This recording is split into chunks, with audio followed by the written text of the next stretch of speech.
दोस्तों नमस्कार, good evening.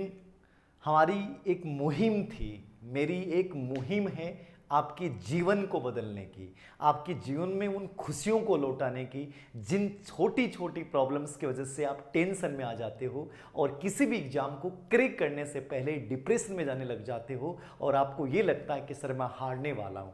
लेकिन मैं आपको हारने नहीं दूंगा, याद रखना। मैं आपकी ज़िंदगी में आपको वापस वहाँ जाने नहीं दूंगा जहाँ से आपको बहुत आगे जाना है। तो हमें पीछे की ओर नहीं देखना, हमें आगे की ओर देखना है। मैंने एक यूट्यूब पे एक टेस्ट लिया था, एक प्रश्न डाला था और उस प्रश्न के उत्तर में लगभग बच्चों ने गलत उत्तर दिया। लॉजिक का प्रश्न था। मुझे लग रहा है कि बच्चे सिंसियरली तैयारी नहीं कर रहे हैं। मतलब कंपटीशन कुछ भी नहीं है, मैं बार बार कर रहा हूँ, अभी भी बहुत कुछ कर सकते हो। बस मन में इरादे बहुत मजबूत रखना, आपको बहुत आगे जाना है। तो हमारी जो छोटे छोटे वीडियो की श्रृंखला है, जो महत्वपूर्ण वीडियो की श्रृंखला है, जिसपे अनावश्यक हमें बातें नहीं करनी है, हमें वही बात करनी है टू द पॉइंट जो एग्जाम में काम आएगी। मुझे आपको भ्रमित नहीं करना है, मुझे आपके जीवन को दिशा देनी है, आपके जीवन में वो मशाल जलानी है कि उस मशाल से हमारे आसपास का रोशन पूरा वातावरण एक प्रकाशमय हो जाए। तो आज एक छोटा सा वीडियो, अति महत्वपूर्ण वीडियो, और इस पे प्रश्न हर एग्जाम में मिलता है। मेथड में भी प्रश्न आता है, साइकोलॉजी में भी आता है। एक अच्छा मूल्यांकन, बहुत बार बच्चे प्रश्न पूछते हैं सर एक अच्छा मूल्यांकन उपलब्धि परीक्षण, तो ये 3 बिंदु याद रखना। एक मूल्यांकन की विशेषता पूछ ले आपसे, एक उपलब्धि परीक्षण की विशेषता पूछ ले आपसे, अचीवमेंट टेस्ट, उपलब्धि परीक्षण, निष्पत्ति परीक्षण जिसको बोलते हैं, और एक अच्छे परीक्षण की विशेषता पूछ ले। ये तीनों बिंदु का एक ही उत्तर है। या ये पूछ ले कि गुरुजी एक अच्छे प्रश्न पत्र की विशेषता क्यों है, तो अच्छे प्रश्न पत्र की विशेषता, एक अचीवमेंट टेस्ट की विशेषता और अच्छे परीक्षण की विशेषता, सबकी कॉमन विशेषताएं, और 4 विशेषता पढ़ जाए वो 4 पर 100% प्रश्न आओगे। रिलैक्स मूड में पढ़ के जाओ, बहुत ईजी रूप में समझ में आ जाओगे। देखियो थे 4 विशेषताएं। हमसे प्रश्न पूछेगा अच्छा मूल्यांकन होता है, एक अच्छा उपलब्धि परीक्षण होता है, अच्छा प्रश्न पत्र होता है। देखिए क्या होता है। पहली विशेषता वेदता, वैलिडिटी। बहुत बार प्रश्न आ गया, वेदता क्या है, वैलिडिटी क्या है। वैलिडिटी का मतलब है कि जिस उद्देश्यों के लिए मापन किया जा रहा है, जिस उद्देश्यों को मापने के लिए उपलब्धि परीक्षण का निर्माण किया गया है, जिस उद्देश्यों के लिए मूल्यांकन का निर्माण किया गया है, यदि वो उनका मापन करता है तो वो वेद कहलाएगा। मतलब जिन उद्देश्यों के लिए बनाया गया है उन उद्देश्यों की पूर्ति करेगा तो वो वेद कहलाएगा। यानी जिन उद्देश्यों के लिए बनाया गया है उन उद्देश्यों की पूर्ति करेगा तो वेद, और पूर्ति नहीं करे तो वेद नहीं कहलाएगा।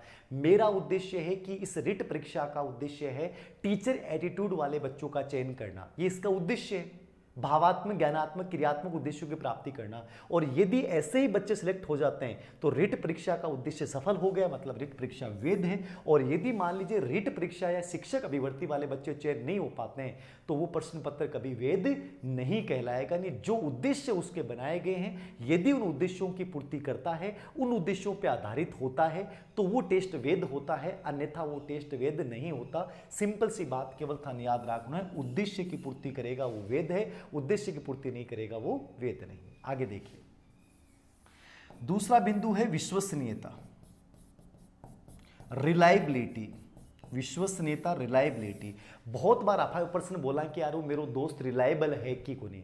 रिलायबल को मतलब क्यों है, जो बदले नहीं, जो समय के साथ, वक्त के साथ और परिस्थिति के साथ जो बदलेगो नहीं, वो दोस्त तो है थारो रिलायबल। और जो को परिस्थिति बदलता ही, समय बदलता ही, वक्त बदलता ही, बदल जा, इको मतलब वो दोस्त रिलायबल को नहीं हुए। तो विश्वसनीय दोस्त किसको बोलते हैं, जो हमेशा हर परिस्थिति में हर समय एक जैसा रहेगा, वो दोस्त विश्वसनीय है। तो वही यहां विश्वसनीयता का मतलब है, रिलायबिलिटी का मतलब है। यहां रिलायबिलिटी का मतलब क्या है, यही तो रिलायबिलिटी है कि एक प्रश्न पत्र बनाया गया और उस प्रश्न पत्र में मैंने आपका टेस्ट लिया और उसमें मान लीजिए आपके 20 में से 15 नंबर आए, और मैं 15 दिन बाद में जब दोबारा टेस्ट लेता हूं तो आपके उतने ही नंबर आते हैं, चाहे समय, स्थान, परिस्थिति कितनी बदल जाए। मतलब समय, स्थान, परिस्थिति से उसके प्राप्तांकों में यदि अंतर नहीं आता है तो वो टेस्ट क्या कहलाएगा, रिलायबल टेस्ट कहलाएगा। यदि उसके प्राप्तांकों में अंतर आ जाता है समय की वजह से, परिस्थिति की वजह से, समय के स्थान के परिवर्तन की वजह से, तो हम उसको रिलायबल नहीं कहेंगे। समझ गए ना। ऐसे प्रश्न बहुत बार पूछे गए एक बच्चा एक प्रश्न पत्र में 30 में से 25 नंबर प्राप्त करता है, लेकिन अगले दिन जब परीक्षण लिया जाता है तो उसके 28 नंबर आ जाते हैं। इसका मतलब उस परीक्षण में किस चीज़ की कमी है? तो उसमें रिलायबिलिटी की कमी है, विश्वसनीयता की कमी है। इसके दो अर्थ लिए गए हैं, एक तो अवधि वाला लिया गया है, एक ये अर्थ भी इसका लिया जाता है कि प्रश्न पत्र का जो प्रथम भाग है उसमें यदि बच्चा अच्छा अंक प्राप्त कर रहा है तो अगले में भी अच्छे अंक प्राप्त करता है, इसका मतलब विश्वसनीय है। पहले में निम्न अंक प्राप्त कर रहा है तो दूसरे में निम्न अंक प्राप्त कर रहा है, ये भी इसका अर्थ बताएगा, लेकिन इससे आप कंफ्यूज हो जाओगे। आप तो यही याद रखो, जो समय स्थान परिस्थिति के परिवर्तन होने से जिसमें प्राप्तांकों में अंतर नहीं आए, यानी मापन की स्थिरता। किसकी स्थिरता? मापन की जहां स्थिरता होती है वो टेस्ट क्या कहलाएगा? रिलायबल कहलाएगा। ये याद रखना, बहुत प्रश्न पूछे गए। 3 नंबर पे वस्तुनिष्ठता। ये शुरुआत वाले 3 बहुत इंपॉर्टेंट है। वस्तुनिष्ठता क्या है? ऑब्जेक्टिविटी क्या है? वस्तुनिष्ठता को समझिए। वस्तुनिष्ठता के 2 मतलब हैं। एक तो वस्तुनिष्ठता का मतलब है जिसका उत्तर बच्चा एक ही देगा, मतलब जिसका एक ही उत्तर सही होगा वो ऑब्जेक्टिव है। जिसका क्या हो? एक ही उत्तर हो, इसका मतलब वो क्या है? वस्तुनिष्ठ है। दूसरा इसका मतलब क्या है? जांचकर्ता की मनोदशा का प्रभाव नहीं पड़े। मानो मेरो मूड है, मेरो मूड बढ़िया है तो नंबर अच्छा दे दूंगा, और मेरो मूड खराब है तो नंबर अच्छा को नहीं दूंगा, मतलब वस्तुनिष्ठ को नहीं। परीक्षक जब जांच करे तो उस पर कोई पूर्वाग्रह, उसकी मनोदशा का, इन प्रश्नों को जांच करते समय जब कोई प्रभाव नहीं पड़ता है, इसका मतलब वो टेस्ट क्या कहलाएगा? ऑब्जेक्टिव कहलाएगा। अरे आपने बीए की, बीएड की एग्जाम ऐसा क्यों हुए? आत्मनिष्ठ हुए। कई बार तो नंबर बहुत बढ़िया जा, रामायण में महाभारत लिखा है तो भी नंबर दे दे, अगलो ऊंचाई देख की, लाइन देख के नंबर दी, बीएम बीएड में ही नंबर आऊंगा, ठीक है, क्योंकि वहां अगले के मूड पे डिपेंड है। एग्जामिनर को मूड बढ़िया है, मान लो आपकी मैडम से बहुत बढ़िया बात कर रहे हो, खुश है, चेक कर रहे हो, कॉफी चाय पड़ी है तो बढ़िया नंबर दे देगो। अरबी को मूड खराब है, लड़ाई करके आए हो है, कॉफी चेक कर रहे हो तो दिमाग खराब है, दिमाग में अरबी चेक करें भी कॉपी रगड़ देगो, होता ना ऐसा। तो कई बार जहां आपकी मनोदशा का प्रभाव पड़ जाए, जांचकर्ता की मनोदशा का प्रभाव पड़ जाए, इसका मतलब वस्तुनिष्ठ नहीं, वो आत्मनिष्ठ है। अब वस्तुनिष्ठ में तो क्या है? एक ही उत्तर होगा, आपको उसको उतने नंबर देने हैं, आप उसमें कुछ भी गड़बड़ नहीं कर सकते।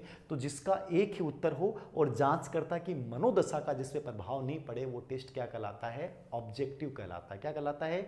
वस्तुनिष्ठ कहलाता है। नहीं, एक प्रकार से एक ही उत्तर होना और जांचकर्ता की मनोदशा का प्रभाव नहीं पड़ना। 4 नंबर पे चौथा बिंदु है व्यापकता या समग्रता। व्यापकता या समग्रता। व्यापकता समग्रता को मतलब वो है कि टेस्ट में सभी प्रकार के प्रश्नों का समावेश, मतलब कि पूरे पाठ्यक्रम आधारित हो, ज्ञानात्मक, भावात्मक और क्रियात्मक तीनों उद्देश्यों का मापन करता हो। ज्ञानात्मक आधारित भी हो, भावात्मक आधारित भी हो और क्या हो? क्रियात्मक आधारित भी हो। तीनों उद्देश्यों का मापन हो, पूरे पाठ्यक्रम पे आधारित हो, समग्र गुणों का मापन करे, इसका मतलब वो टेस्ट अच्छा है। और यदि वो किसी एक पक्ष पे आधारित है, इसका मतलब वो अच्छा टेस्ट नहीं है। इस पे प्रश्न नहीं पूछा गया, फिर भी याद रखना। और 5वीं विशेषता याद रखना, विभेदकारिता। कौन सी कारिता? विभेदकारिता। विभेदकारिता का मतलब क्या है? टेस्ट ऐसा कौन हो चाहिए भी हर लेवल का प्रश्न हो, इजी प्रश्न भी हो, मीडियम भी हुए और बहुत बढ़िया भी हुए। मतलब टेस्ट रैंक होना चाहिए जो इंटेलिजेंट बच्चों और मतलब नॉर्मल बच्चा में अंतर कर दे। ऐसा नहीं होना चाहिए कि घोड़ों को नहीं मिल रही हरी घास और गधे खा रहे हैं डाबर च्यवनप्राश।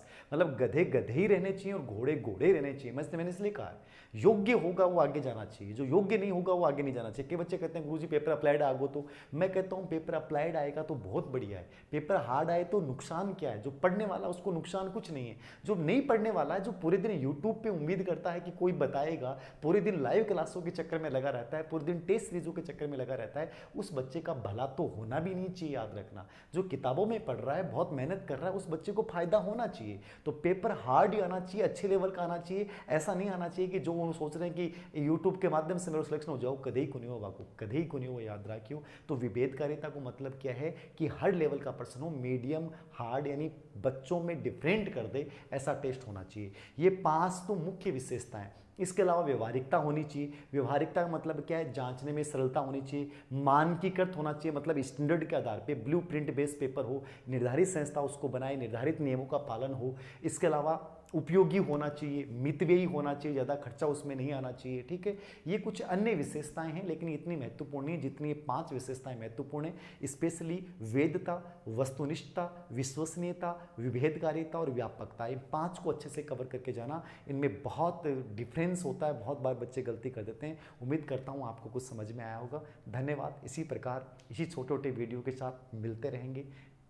मस्त रहें, हंसते रहें, खुश रहें।